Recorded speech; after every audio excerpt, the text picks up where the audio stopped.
Bienvenue dans votre émission 30 minutes dans la peau d'un artiste. Une émission à destination de tout public, une émission pour découvrir une passion, l'amour pour votre métier. Une émission pour la présentation d'un projet original.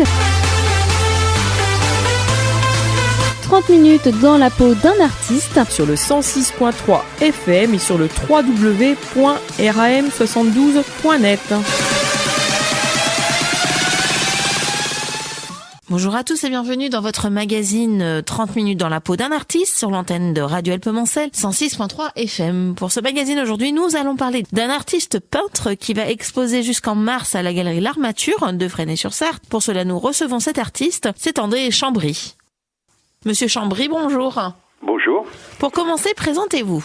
Alors, je suis un peintre, disons, de Bamers. J'ai été sur Bamers il n'y a pas très longtemps, si vous voulez. J'ai donc acheté une maison et j'ai donc installé mon atelier au grenier de cette maison. Voilà. Alors, vous êtes en effet artiste peintre. D'ailleurs, comment vous avez découvert l'art de la peinture ? L'art de la peinture, j'ai découvert très jeune. J'avais l'âge de 10 ans quand mon père m'a acheté une boîte de peinture. Il m'a offert ça à Noël. Et ça m'a permis de commencer déjà à 10 ans à essayer de peindre des paysages ou des maisons. Où c'était en Bourgogne à Vézelay.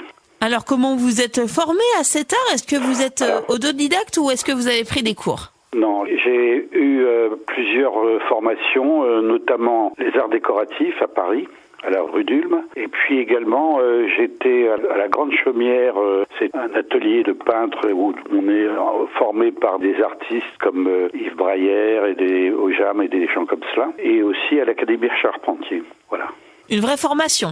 Oui, tout à fait, oui. Mais bon, les formations des arts décoratifs me convenaient pas tout à fait par rapport à ce que je voulais faire, c'est-à-dire la peinture. Alors que la Grande Chaumière était beaucoup plus portée sur la peinture uniquement. Alors petit, peut-être déjà un attrait pour la peinture ? Ah oui, tout à fait, oui. Je pensais qu'à cela, et quand j'avais 16-17 ans, je préférais rester dans ma chambre à travailler plutôt que d'aller voir les copains. Alors comment vous exercez cet art ?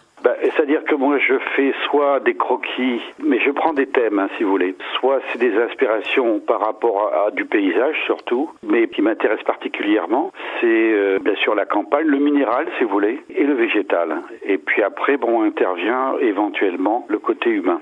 Donc j'aime bien voir les falaises, la campagne en général, et je suis particulièrement attiré par les falaises, par le minéral, parce que les falaises, ça tombe, ça s'effrite, un peu comme l'humain, disons. Donc vous avez un rapport entre le minéral et les humains, ça fait la jonction entre les deux, Donc un thème de prédilection. Oui, tout à fait. Et puis après, j'aime bien aller en Sicile, en Italie, pour justement voir des paysages ou des rochers, où on me donne des informations sur des paysages, et notamment en Sicile, où j'ai travaillé. Je prends des photos pour travailler, et après je les retravaille dans mon atelier.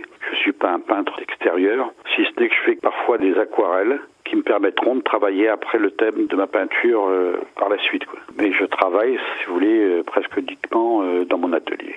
Concrètement, comment on peut décrire votre travail artistique ? C'est difficile à dire. Alors, j'ai des influences en fin de compte. Des influences soit de peintres ou de mouvements, comme par exemple le cubisme. Il y a quand même une approche dans mes peintures qui se rapproche un peu de la peinture du cubisme. Et puis, il y a des peintres comme Paul Cézanne, Soulages, quelques grands peintres qui m'ont un petit peu, influencé dans ma peinture. Et comment vous avez découvert ces artistes et notamment le cubisme ?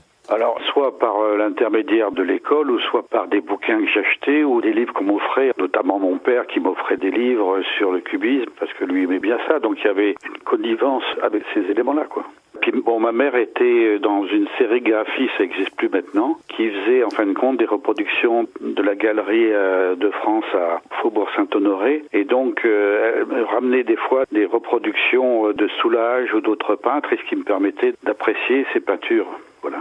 Donc au niveau familial, peut-être déjà un attrait pour la peinture. Oui.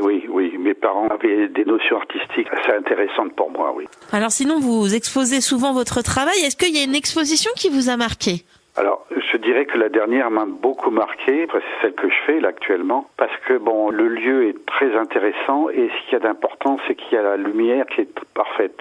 enfin parfaite, elle est jamais parfaite, mais on arrive à mettre en valeur toutes les toiles. J'ai exposé dans des centres culturels et tout cela. On avait toujours ce problème un peu d'éclairage qui manquait un peu, et donc là on se trouve vraiment dans un endroit parfait, si vous voulez, ou presque parfait, puisque on peut pas dire que ce soit parfait, mais c'est presque parfait. Et donc celle-ci me paraît la plus appropriée à ma peinture, parce que bon, il y a quand même des détails. C'est pas comme une peinture, si vous voulez, où il y a beaucoup d'aplats ou de couleurs. Il y a des subtilités dans les couleurs, dans les matières et tout cela, donc il faut les voir avec de la lumière. Je travaille beaucoup avec du sable, avec du papier de soie, enfin pour pouvoir donner soit des transparences, soit des glacis, enfin qui font un peu briller la peinture, et d'autres qui restent très mat, c'est-à-dire plutôt du sable, vous voyez, pour pouvoir contraster, disons, la lumière ou la couleur, si vous voulez.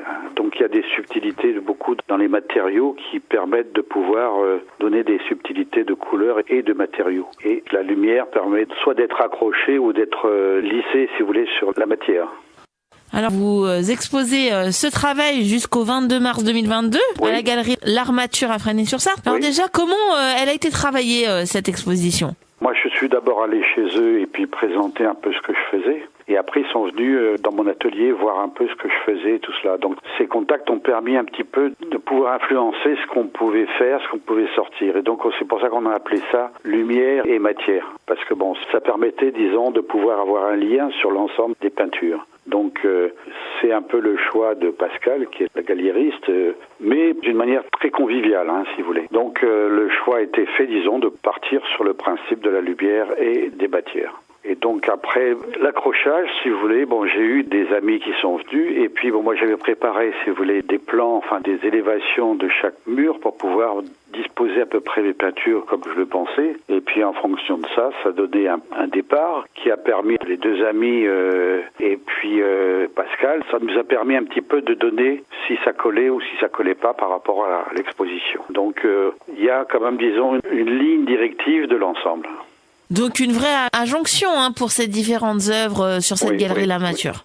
Oui, tout à fait. Et quelles sont les œuvres qu'on peut retrouver dans cette exposition ?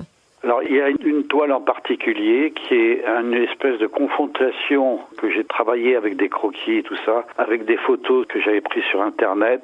C'est ce qui s'appelle, parce que c'est vrai, Fukushima et Hiroshima. C'est-à-dire, c'est la confrontation de l'atome utilisé sur la fabrication de l'électricité et l'atome nucléaire, si vous voulez, de la bombe atomique. Donc, c'est une confrontation, c'est une toile qui est en courbe et qui, en fin de compte, transpose de droite à gauche, si vous voulez, cette confrontation de Fukushima, le raz-de-marée, avec une tendance de mouvement de couleurs assez vive et bleue, enfin qui représente la mer, si vous voulez, avec un peu chaotique, si vous voulez. Et puis de l'autre côté, vous avez plutôt du sable et un peu horizontalité des éléments pour représenter, après la bombe atomique, il n'y a presque plus rien. Enfin, il n'y a que de la terre, si vous voulez, qui est complètement jaunie par les brûlures et tout ça de cette confrontation avec la bombe atomique, quoi. Alors ça, c'est une œuvre que j'ai faite il y a quand même 3-4 ans de cela, mais je la mets pas souvent parce qu'en général, on n'a pas des surfaces ou des volumes de salle qui soient intéressants pour pouvoir le voir de loin et de se rapprocher après. Bon, ça, c'est, disons, une des œuvres primordiales pour moi. Mais après, vous avez des œuvres qui sont beaucoup plus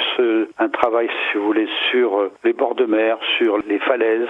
Mais alors, c'est transposé. On sent l'atmosphère de la mer, du sable et des falaises, mais ce n'est pas d'une manière très précise, si vous voulez. C'est d'avoir ce côté sentiment qu'on se trouve au bord de la mer. Après, vous avez des rochers qui sont beaucoup sur la Sicile, qui ont été travaillés, si vous voulez, d'une manière, si vous voulez, beaucoup plus minérale, et qui vont peut-être des fois se transformer en être humain. Il y en a une en particulier, on a l'impression de voir des personnages, alors que c'est les rochers qui étaient comme ça.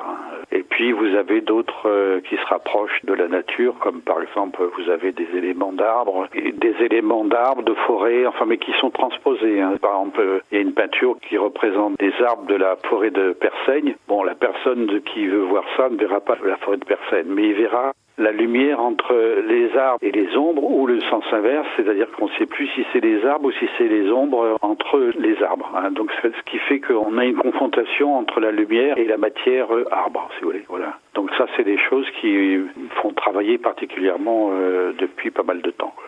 Oui, donc de vraies œuvres à retrouver sur cette exposition de la galerie L'Armature. Suite à cette exposition, est-ce que vous avez des projets ? Alors, normalement, je dois refaire une exposition dans une galerie sur Dreux. ça, on n'a pas encore défini les dates. Il y a une chose aussi, c'est que moi, je serai, disons, les samedis de 14h à 16h, tous les samedis, à moins qu'il y ait un problème, mais pour pouvoir éventuellement, les personnes qui seraient intéressées pour que je puisse discuter avec eux, pour moi, c'est important de pouvoir discuter avec les personnes qui veulent me voir et puis discuter des peintures, de comment je fais et ainsi de suite. Ça, c'est une chose que j'aime bien faire pour expliquer ma peinture. On rappelle que la galerie L'Armature se trouve 10-12 place Tierce à Fresnay-sur-Sarthe. Le téléphone, c'est le 06 67 48 28 56 ou alors le 06 66 81 15 84. Un site internet www.larmature.com, un mail galerie@larmature.com. Les horaires, c'est le mardi au samedi de 10h à midi et de 14h à 18h. Alors, avez-vous un mot à rajouter ? Que tout le monde vienne voir les peintures, voilà. Monsieur Chambry, je vous remercie. J'espère que nos auditeurs n'hésiteront pas à se déplacer jusqu'à cette galerie de l'Armature pour découvrir votre travail et notamment ces belles œuvres. Je vous dis au revoir. Au revoir et merci beaucoup. À bientôt.